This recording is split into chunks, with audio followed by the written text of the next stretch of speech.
What is coming to Warpath in 2025, as there is only a couple of months left? So let's quickly take a look into what is coming in the very near future and potentially what could be coming into the brand new year. With that being said, guys, Warpath recently done an event over in Vietnam in Ho Chi Minh City, and unfortunately I wasn't able to go. It was just too costly for me to be able to physically get there, but I would have absolutely loved to attend. Preferably if there is one hosted ever in Europe or somewhere closer, I would definitely be attending. But with that being said, guys, we do have some screenshots and that from other members who did appear, and we're going to be taking a look at some of the videos and the new things that are coming from there. These images that I've got here are from H's game. Feel free to go check out his videos. You'll be able to get the full breakdown. I've got some screenshots of the different things that came up, and we're going to talk about what is coming. So the first one here, guys, is going to be talking about the officer swap event. Now, I know most of you are absolutely looking forward to this, so let's talk about this first. There isn't full information, so I'm only able to talk about what we've got here. I don't know any more than what you guys do, except for one thing that everyone's talking about, but we'll go into that. So it does say here, each player has only one opportunity to participate in the officer exchange event, allowing them to exchange 2 regular officers and 1 exclusive officer.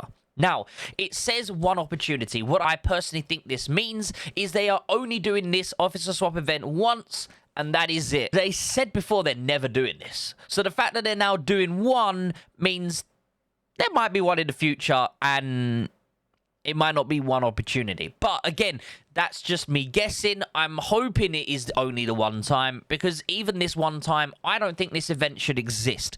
My personal opinion, it's a strategy game. You should strategize who you're getting. Sure, I understand that over time, officers are going to become useless, but you should strategize your current coins and, you know, your actual tokens to go and get officers you need, not just willy-nilly going and grabbing anything you need and then basically, you know, just being able to get a free exchange because they're doing an event for it. I personally think that as a strategy game, you should be choosing who you get and picking wisely. Obviously, over time, you're going to have to change them due to the fact that stronger officers are coming out, but that's just my personal opinion. A lot of you are probably going to disagree with that. Let me know what's your opinion when it comes to the officer swap. Now, it does say here, skills and levels can be exchanged along with the officers. It costs swap vouchers to complete a swap. The greater the progress difference between the selected officers, the more swap you will need. Now, a lot of people have been speculating. I mean, I've seen images. I've been away for a month, so I haven't been able to verify this myself, but I've seen a lot of people talking about the fact that you can get 80 swap tokens for 80k gold. Now, I don't know if that means we remove 80 statues from an officer and then we just put the 80 statues in, or how it's going to work, but it does here say that we are allowed to exchange up to 2 officers and then 1 exclusive. So I'm assuming free to play using 80k gold to do 80 statues, and then after that you'll have to pay money. That's how I'm assuming it's going to work. But again, don't quote me on that because I haven't fully been able to go through it. As I said, I've been away. I haven't had access to the test server in over a month because of being away. So I haven't seen anything. I can't confirm anything. I've only got the same information as you guys. Now, moving on to the next image here, we have got officer equipment system. Now, this sounds very, very exciting. So it says here that the officer equipment system unlocks 90 days after the launch of a server, significantly enriching players' combat experience and strategic loadout options. Each officer can equip 1 piece of gear. Equipped officers will receive an epic boost to their abilities, enabling them to lead troops more effectively in battle. Now, if we have a look down here at the bottom right image, we can see that there is currently 3 different sort of equipments available. This one's a drone. I don't know what these are going to do, but it looks like 24%. Now, again, I can't personally read this, but I've had people say to me that it's like damage, skill damage, resilience is this bottom one. That does look like resilience. So skill damage, resilience, and stuff like that. They reckon it's going to just improve and basically more skills on top of everything. It might be different. This is an artillery drone. It says here artillery eye drone. So this will be for artillery. You'll probably have one for tanks, and then you'll probably have one for infantry. That's because at the moment, the 3 different things we have.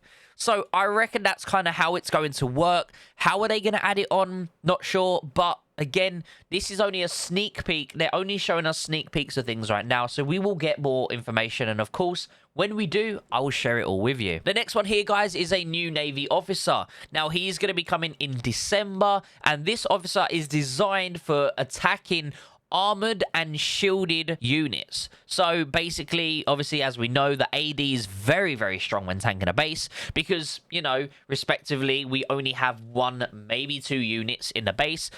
Think of it this way. If we had 1 unit in our base at home versus a fully decked out super heavy, that super heavy is going to last a while. But obviously now it's 5 maxed out units in base normally attacking 1 super heavy. So it's a bit different in that terms of things. So yeah, we've got a brand new officer here coming for Navy, and apparently it's designed for shield and highly armored boats. Now the next one here is going to be talking about Raven bunkers. Finally, we're getting Raven bunkers at sea, which will give naval force ammo and building materials.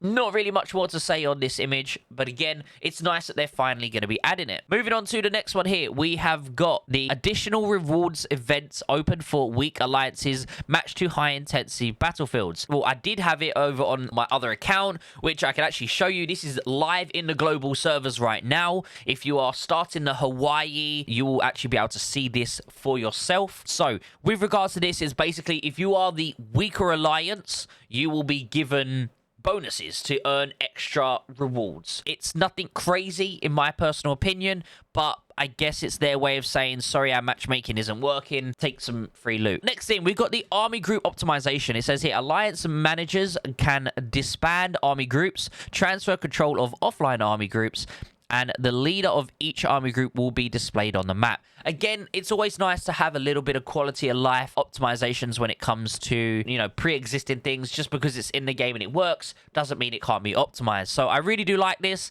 The fact that we could disband army groups, transfer the control of offline army groups.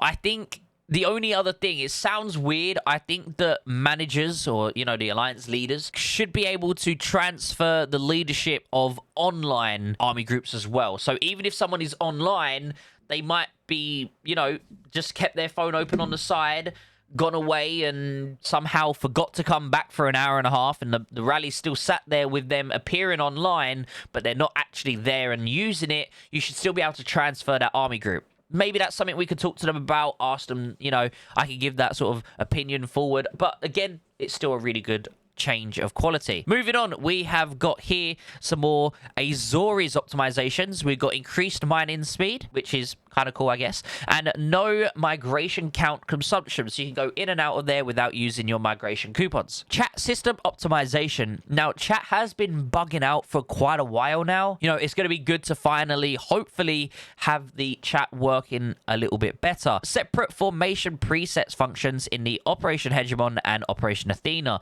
Now, currently, if you are in Operation Hegemon or you are in Operation Athena, it uses the setup you currently have. You have to then manually change it if you want to update anything, which is kind of annoying if I'm honest with you. But again, this is nice that they're finally bringing presets to Hegemon, and I hope that they stay, you know, saved, so whatever setup you make in Hegemon, it stays that way. That would be nice to see. Moving on to the next image, we've now got some images of the new sort of skins and stuff, so I think there's only like 2 more slideshows here, but we have got the Gunning for the Top event, which honestly looks like some sort of Athena, like goddess kind of skin here, and it does have 2 different, obviously, unfortunately, the light shining on the screen here is blocking out the original screen. I do apologize, but we have got what kind of looks like a really nice skin, if I'm honest with you. But again, it's gunning for the top, which means lots of money. So unfortunately, you won't see me with this skin, as nice as it is. And then finally, guys, we have a new legendary showroom, which is for December as well. Both of these skins are for December. And this is showing a Godzilla style, which actually can upgrade. It's an upgradable skin, but it does say legendary showroom. Now, does that mean it's going to be, for example, let me show you here because we have the legendary showroom available. Is it going to be one of these skins? I'm sure it's going to be. I don't see it being a normal skin like here.